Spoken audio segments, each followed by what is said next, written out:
पिछले एपिसोड के लास्ट में हमने देखा था कि डायरेक्टर पार्क ने दोलदम हॉस्पिटल के बहुत सारे सर्जन्स और नर्सेस को ट्रॉमा सेंटर बुलाकर बोला था कि अगले 2 महीने उन्हें यही काम करना होगा ताकि डॉक्टर चा उनके टीम वर्क को चेक कर सके।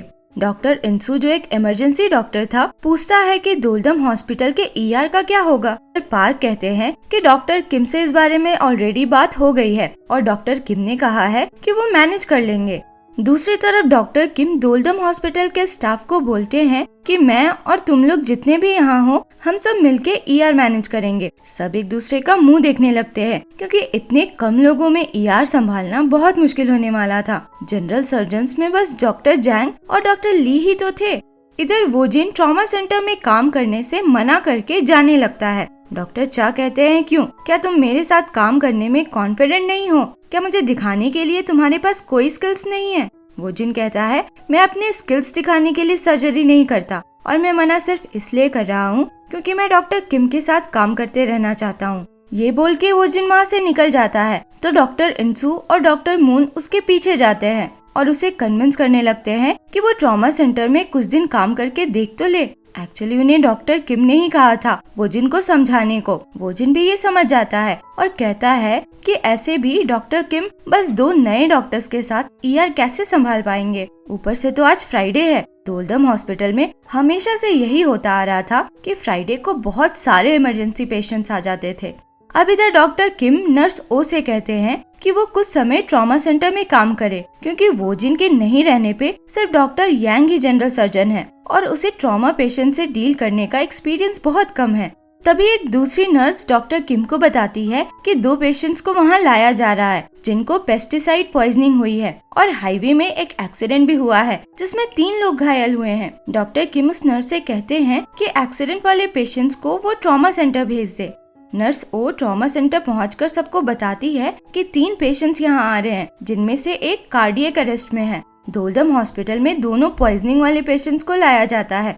पैरामेडिक बताता है कि दोनों बाप बेटे हैं। उन लोगों ने गलती से एक पेस्टिसाइड यानी जहर वाली बोतल में ड्रिंक बना के पी लिया है जिससे उनकी ये हालत है।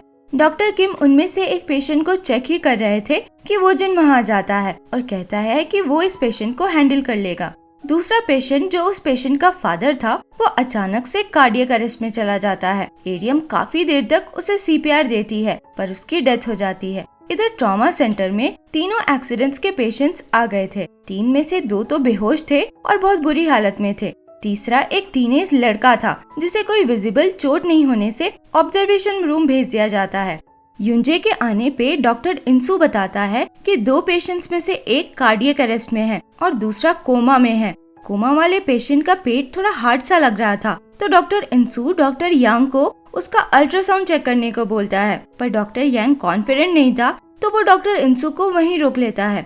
दूसरा पेशेंट जो कार्डियक अरेस्ट में था युंजे उसे स्टेबल कर देती है। नर्स ओ फिर उस लड़के से उसके डिटेल्स पूछती है। वो एक हाई स्कूल स्टूडेंट था और बताता है कि बाकी दोनों पेशेंट्स उसकी मॉम के सेक्रेटरीज हैं। नर्स ओ उससे पूछती है कि उसे कोई तकलीफ या कोई दर्द फील हो रहा है क्या, तो वो कहता है कि उसे बस थोड़ी ठंड लग रही है। नर्स ओ कहती है कि कोई डॉक्टर आके जल्दी उसे चेक करेंगे।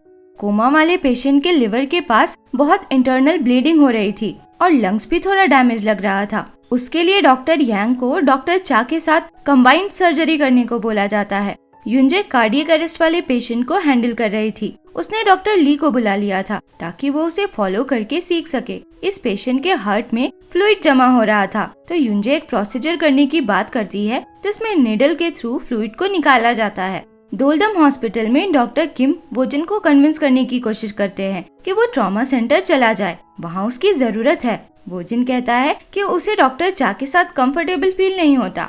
डॉक्टर किम कहते हैं लाइफ में तुम्हें ज्यादा ऐसे लोग मिलेंगे जिनसे तुम्हारी बनेगी नहीं, इसलिए कंप्लेन करना छोड़ के बस अपने पेशेंट्स में ध्यान देना चाहिए। वोजिन अब भी पूरी तरह से कन्विंस नहीं हुआ था तो युनटेक फिर उसे बताता है कि ट्रॉमा सेंटर में एक पेशेंट का लिवर और लंग डैमेज हुआ है जिसके लिए डॉक्टर यांग डॉक्टर चा के साथ सर्जरी करने वाला है। वोजिन को भी पता था कि डॉक्टर यांग इसमें एक्सपीरियंस नहीं है। वो पूछता है कि डॉक्टर पार्क कहाँ है तो युनटेक बताता है कि वो एक जरूरी मीटिंग अटेंड करने गए हैं। इधर डॉक्टर यांग डॉक्टर चा के साथ सर्जरी के नाम पे पैनिक कर रहा था। डॉक्टर चा डॉक्टर यांग से उसका अप्रोच पूछते हैं तो वो बता ही नहीं पा रहा था। तभी वोजिन वहाँ आ जाता है। डॉक्टर चा पूछते हैं कि तुम यहाँ क्या कर रहे हो, तो डॉक्टर यांग कहता है कि उसने ही वोजिन को बुलाया है क्योंकि ऐसी सर्जरी उसकी स्पेशलिटी है। फिर वोजिन अपना अप्रोच बताता है, जिसे सुनकर डॉक्टर चा क्लियरली इम्प्रेस होते हैं पर बोलते कुछ नहीं है। दोनों फिर साथ में सर्जरी शुरू करते हैं। फिर पता चलता है कि डायरेक्टर पार्क का मीटिंग तो बस एक बहाना था। ये तो डॉक्टर किम का प्लान था वोजिन को ट्रॉमा सेंटर भेजने का। अगले सीन में हम डॉक्टर जैंग को देखते हैं। वो एक पेशेंट का अल्ट्रासाउंड रीड कर रहा था, पर पेशेंट के पेट में गैस होने की वजह से उसे ठीक से कुछ भी दिख नहीं रहा था। डॉक्टर किम वहां आकर उसे बताते हैं कि कैसे देखना चाहिए। अल्ट्रासाउंड में एक ब्लैक मास जैसा दिख रहा था। तो डॉक्टर किम जैंग से पूछते हैं कि बताओ तुम्हें क्या दिख रहा है। जैंग बोलता है कि ये तो ट्यूमर जैसा लग रहा है। पेशेंट डरने लगती है। तभी एरियम वहां आकर पेशेंट को कॉन्ग्रेचुलेट करती है। पेशेंट प्रेग्नेंट थी। दूसरी तरफ हम डायरेक्टर पार्क को देखते हैं। उन्हें किसी पॉलिटिशियन का कॉल आता है। पता चलता है कि उसका बेटा ट्रॉमा सेंटर में एडमिट है। डायरेक्टर पार्क हॉस्पिटल मैनेजर जैंग को कॉल करते हैं। वो पता करने लगता है कि आखिर वो है कौन। ट्रॉमा सेंटर में हम युंजे को देखते हैं। वो उसी स्टूडेंट पेशेंट के रूम से गुजर रही थी तो नोटिस करती है कि उसके हाथ में क्लिप नहीं लगा है।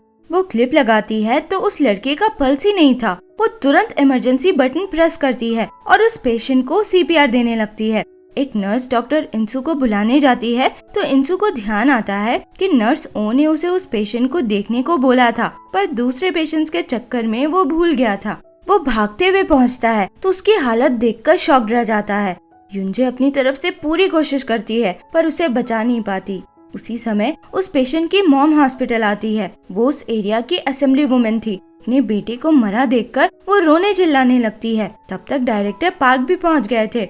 वो बोलती है, मेरा बेटा जब यहाँ आया था तो बिल्कुल ठीक था, फिर उसकी ऐसी हालत कैसे हो गई? ये जरूर मेडिकल मैल प्रैक्टिस है। कौन डॉक्टर है जिसने मेरे बेटे के साथ ऐसा किया? कोई आया भी था इसे चेक करने या तुम लोगों ने इसे मरने के लिए छोड़ दिया? वो कहती है कि अपने बेटे के मर्डर के लिए वो हॉस्पिटल पे केस करेगी।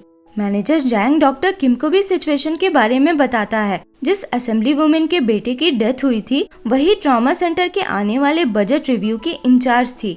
दूसरी तरफ वोजिन और डॉक्टर चा उस कोमा वाले पेशेंट की सर्जरी सक्सेसफुली कंप्लीट करते हैं। सर्जरी के दौरान डॉक्टर चा वोजिन को बड़े ध्यान से सब कुछ करता देख रहे थे। सर्जरी के बाद डॉक्टर यांग आकर डॉक्टर चा को असेंबली वुमेन के बेटे की डेथ वाली सिचुएशन के बारे में बताता है।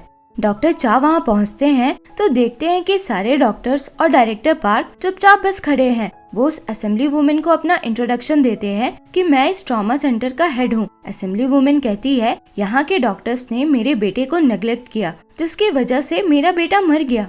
डॉक्टर चा कहते हैं, आपके बेटे के मरने का मुझे भी बहुत दुख है, पर उसे नेग्लेक्ट नहीं किया गया था। वो बस उस समय प्रायोरिटी नहीं था। ट्रॉमा केसेस में हम उन केसेस को पहले देखते हैं जो ज्यादा अर्जेंट होते हैं। इस पे असेंबली वुमेन कहती है, मेरा बेटा मर गया है और तुम लोग बोल रहे हो कि उसे नहीं देखा क्योंकि वो अर्जेंट नहीं था। अब जो भी है कोर्ट में बोलना, क्योंकि मैं तुम्हारे हॉस्पिटल पे क्रिमिनल चार्जेस फाइल करूंगी। डॉक्टर चा कहते हैं, पर आपको ये पता होना चाहिए कि जिन पेशेंट्स को प्रायोरिटी दी गई वो आपके ही सेक्रेटरीज हैं। उस समय आपका बेटा बिल्कुल ठीक था, उसने किसी तरह का कोई कंप्लेन भी नहीं किया था, तो हम उसे प्रायोरिटी कैसे देते? डॉक्टर चा फिर कहते हैं, अगर आपको क्रिमिनल चार्जेस ही फाइल करना है तो कर ले, पर आपसे कोर्ट में ये भी पूछा जाएगा कि आपके सेक्रेटरीज जिन्हें गवर्नमेंट पैसा देती है वो आपके बेटे को स्कूल से लाने क्यों गए थे, वो भी वर्किंग आवर्स में? असेंबली वुमेन कुछ नहीं बोलती। डॉक्टर चा फिर इंसू और बाकी लोगों से बोलते हैं कि पेशेंट की डेथ हुई दुख की बात है, पर तुम लोगों को ज्यादा गिल्टी फील करने की जरूरत नहीं है। तुम लोग अपनी तरफ से हर किसी को बचाने की पूरी कोशिश करते हो, तुम्हें कोई ब्लेम नहीं कर सकता। अगले सीन में हम वोजिन को देखते हैं जो डॉक्टर चा के पास जाता है। डॉक्टर चा पहले हुई सर्जरी की रिकॉर्डिंग देख रहे थे। वो वोजिन की बहुत तारीफ करते हैं और कहते हैं कि बहुत सालों बाद उन्होंने उसके जैसा सर्जन देखा है। डॉक्टर चा फिर ये भी बताते हैं कि उन्हें उसके और युंजे के बारे में पता है और इसीलिए वो उसके साथ स्ट्रिक्ट बिहेव कर रहे थे। युंजे उस समय दोनों को बाहर से बातें करते देखती है और बहुत खुश हो जाती है। लास्ट सीन में हम देखते हैं कि असेंबली वुमेन अपने बेटे की बॉडी ले जाते समय डॉक्टर किम से कहती है कि मैं क्रिमिनल चार्जेस तो फाइल नहीं करूंगी, पर डॉक्टर चा ने पॉलिटिक्स किया है तो अब मैं भी वही करूंगी। उसके जाने के बाद इंसू सामने आता है जो सब सुन रहा था। वो बहुत गिल्ट में था और रोने लगता है। कहता है कि वो पूरी रिस्पॉन्सिबिलिटी लेगा। आखिर वो पेशेंट को भूल कैसे गया। और इसी के साथ ये एपिसोड यहाँ खत्म होता है। मिलते हैं अब अगले वीडियो में। अगर एक्सप्लेनेशन पसंद आया हो तो लाइक, शेयर एंड सब्सक्राइब करें। Thank you for watching.